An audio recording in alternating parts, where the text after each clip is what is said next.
Bueno, bienvenidos y bienvenidas nuevamente a esta tercera y última parte de esta conferencia, de Bolívar al mundo pluripolar, las concepciones comunicacionales en Bolívar, en Chávez, y algunas reflexiones sobre el momento que estamos viviendo en Venezuela y en el mundo. Estas son unas breves láminas que solo pretenden hacer, sobre todo plantear preguntas, interrogantes o hipótesis sobre el desarrollo de eventos que están conmoviendo al mundo. Es evidente que hemos entrado en después de apenas 2 décadas del siglo XXI, se ha construido, se ha configurado un nuevo mapa del poder mundial. Es evidente que el centro geoeconómico del mundo se ha desplazado. Ya no es el llamado mundo occidental, occidente, o las llamadas antiguas potencias atlánticas, potencias eh, del campo atlántico, es decir, que unían a Europa con Estados Unidos, ese polo de poder, ese espacio de desarrollo geopolítico, de poder económico que dominó el mundo después de la Segunda Guerra Mundial,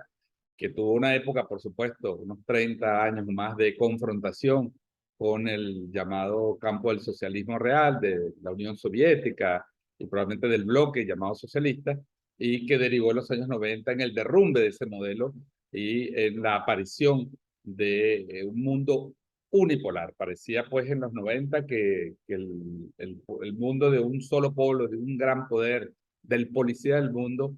y la unipolaridad se impondrían como modelo. Alguien llegó a hablar, ustedes recuerdan, Francis Fukuyama, hasta del fin de la historia, es decir, el fin de la historia que había supuestamente concluido con la derrota de la Unión Soviética. Eso no fue así, es evidente que el mundo no es así, que el mundo sigue transitando momentos de cambio, de profundas transformaciones, y vamos solamente brevemente a comentar para hacer una reflexión final sobre el valor de la comunicación en este cambio. Es evidente que hoy hay una crisis del orden geopolítico mundial. Como lo decía, el centro, el eje geoeconómico del mundo se ha desplazado de Europa y Estados Unidos a Eurasia,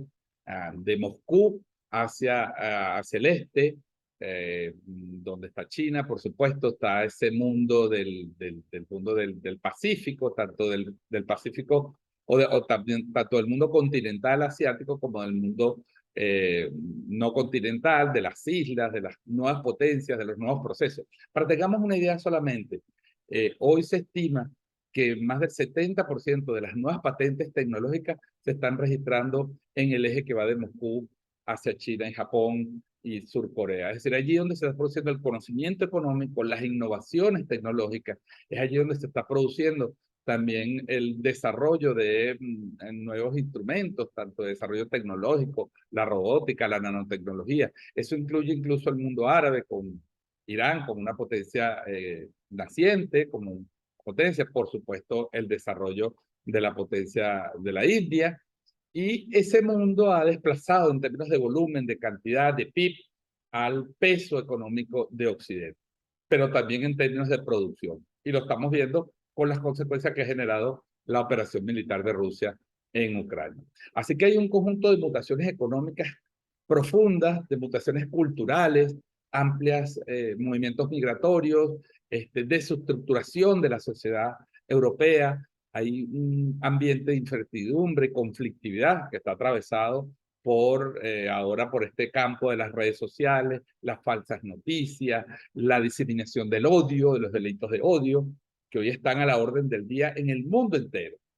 Y este mundo es un cambio de época, lo llamó Rafael Correa, no es una época de cambio simplemente, es un cambio de época, es un cambio estructural en la configuración del mundo. Y como todo cambio, va a generar problemas y va a generar conflictos y no será fácil, será probablemente doloroso. Yo quiero aprovechar este momento para solamente recomendar 2 textos del general Vladimir Padrino López, un texto más en la onda geopolítica, hacia la tripolaridad, la escalada de Tucídides, y su reflexión sobre la geopolítica multipolar a 20 años del 13 de abril. Son 2 textos muy importantes donde el general Padrino reflexiona sobre estas transformaciones en relación al mundo y en relación a Venezuela. Es decir, no podemos perder la mirada geopolítica de nuestra ubicación en el mundo. Ahí dice en esos 2 libros, algo muy breve, en el primero de ellos, hacia la tripolaridad, dice el general Padrino que básicamente usando el razonamiento, el llamado dilema de Tucídides, el historiador de las guerras del Peloponeso, que dijo que fue el temor que generó en Esparta el crecimiento de Atenas lo que hizo inevitable una guerra. Y él usa esa metáfora para hablar de que el pánico que está generando en el mundo occidental, el desarrollo de China, el desarrollo militar, tecnológico y económico de Rusia, está generando un pánico que ha llevado a estas tensiones y a estas crisis. Es un libro muy interesante. Y en la geopolítica multipolar, el general Padrino también reflexiona sobre el lugar de Venezuela en esa geopolítica. Y yo creo que tenemos que tener claro que lo que está pasando en Venezuela influye en el mundo. Venezuela es un jugador importante en el mundo por su potencial energético, pero también por el poder simbólico del proyecto político que ha manejado, el proyecto del Estado Social de Derecho y Justicia, el Estado de orden social, el Estado de derechos laborales, para las minorías, el estado de la inclusión. Y por eso hemos sido considerados también una amenaza y somos blancos de los ataques, del bloqueo, de las sanciones, de la devastación económica por jugar ese papel. Es decir, que el general Padrino hace un llamado, una alerta a que no se piense solamente que es un problema político, de un cambio de gobierno, un cambio de presidente. No creamos que la agresión contra Venezuela tiene que ver solamente con la existencia de un gobierno que no es del gusto de Washington o de los poderes fácticos mundiales. Es porque significa en el orden geopolítico una referencia para las transformaciones hacia un mundo multipolar. Y en general este mundo del llamado postcapitalismo, algunos autores hablan de el capitalismo postcapitalista, es una suerte de juego de palabras, pero básicamente esa desestructuración del modelo industrial, de la unipolaridad, del policía mundial, esa derrumbe de ese orden, ha aparejado una crisis global, que es una crisis energética, alimentaria, ambiental, migratoria, cultural, comunicacional y también militar, como lo estamos viendo. Así que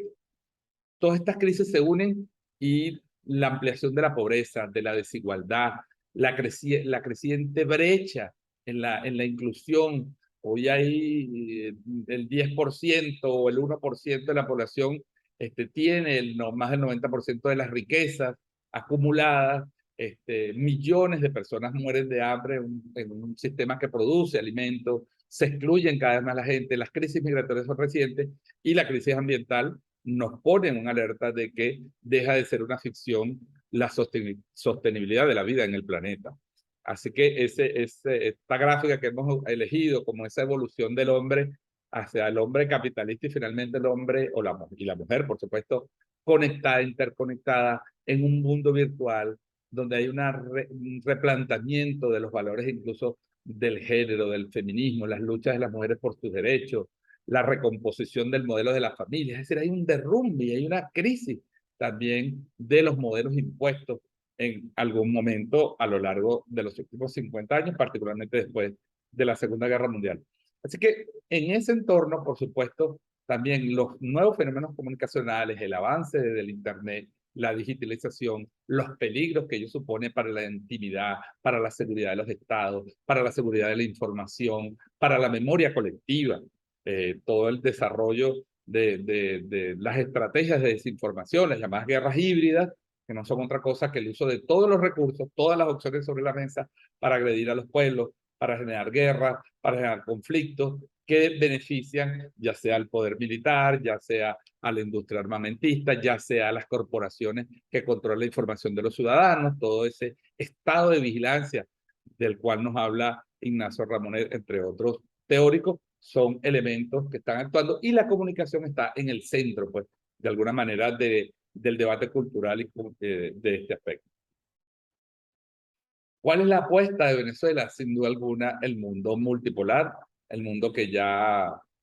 visualizó el comandante Chávez, el mundo de equilibrio, un mundo donde las relaciones no sean impuestas por hegemonía, donde el comercio no se canibalice y no sea para destruir, sino para cooperar, para complementar, un mundo de respeto a la diversidad política. Y Venezuela lo que ha pedido en ese campo es respeto a su modelo, a su proceso, no tratar de imponer un modelo a otro, sino un mundo de iguales. Creo que el debate mundial que, repito, atraviesa Venezuela por su potencial energético, pero por su potencial simbólico en términos de proyecto político, también es muy importante tenerlo en cuenta. Solo un mundo diferente, solo un esquema de relaciones políticas, económicas, comerciales, de cooperación diferente puede darle una oportunidad para detener la crisis ambiental, para salvar el planeta, para buscar la equidad, para buscar cerrar la brecha social de la exclusión, del hambre, de la pobreza en el mundo y volver a un mundo de equilibrio. Creo que ese es el concepto fundamental. Y allí la comunicación se convierte en un instrumento para la defensa de la seguridad y la soberanía. Retomando entonces el hilo histórico que hemos tratado de sostener en esta conferencia, desde la concepción de Bolívar, la comunicación como eje para construir una república, desde la concepción de Chávez, de la comunicación como un instrumento para construir una segunda independencia, un país soberano, independiente de todos los poderes internacionales, un país con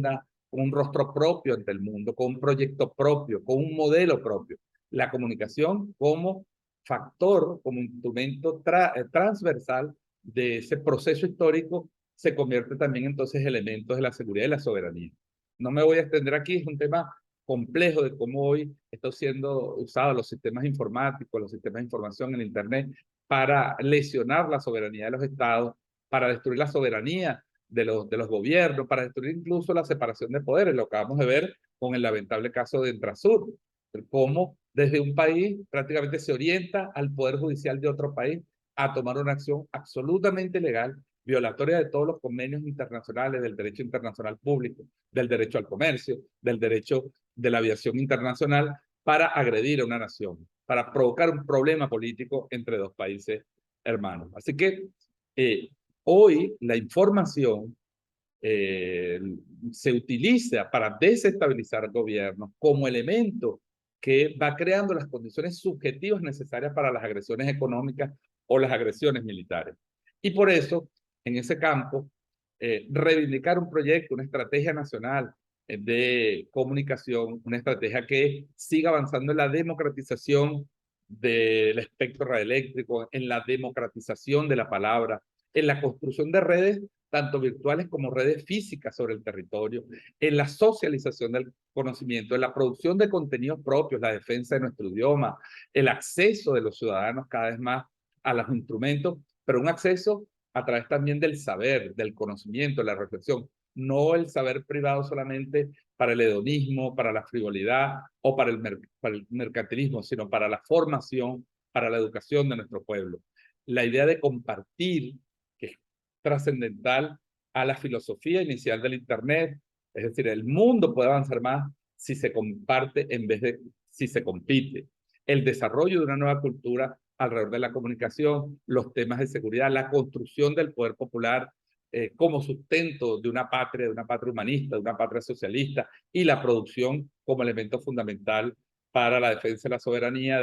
alimentaria, pero también de la soberanía física del territorio, la producción de nuestros propios conocimientos, de nuestros propios productos. Creo que alrededor de esto se arman, de estas ideas, de estos conceptos, se tiene que armar una estrategia nacional que, repito, sería heredera de un legado que nos viene desde Bolívar, un legado que pasa por Chávez y un legado que hoy en el siglo XXI se hace más necesario frente a una crisis mundial, frente a un estado de incertidumbre, de miedo respecto al futuro en este siglo. Estas es las ideas que yo quería compartir, que quería agradeciendo, por supuesto, la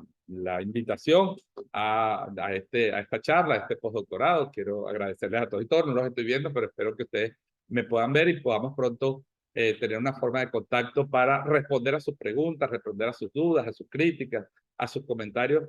sobre esta exposición. Así que me despido de ustedes agradeciendo nuevamente la invitación de poder compartir estas charlas y estas ideas con todas y todos ustedes. Feliz día.